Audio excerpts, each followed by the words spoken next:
Ngayon, marami kasi sila, ano dapat ang gawin natin? Patayin natin yung mga senador ngayon para mabakante. Kung makapatay tayo ng mga 15 na senador, pasok na tayo lahat.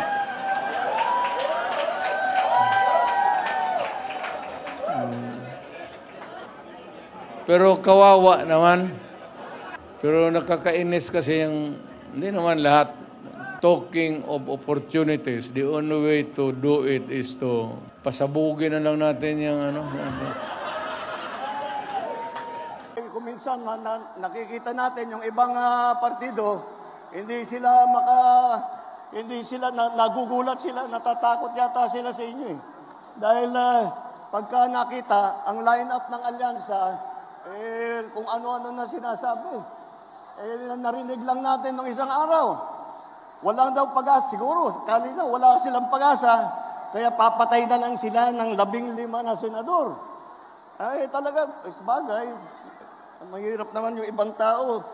Ang iniisip lang nila, ang kaisa-isang solusyon sa lahat ng problema ay pumatay pa ng Pilipino. Nakakapagtaka kung bakit ganun.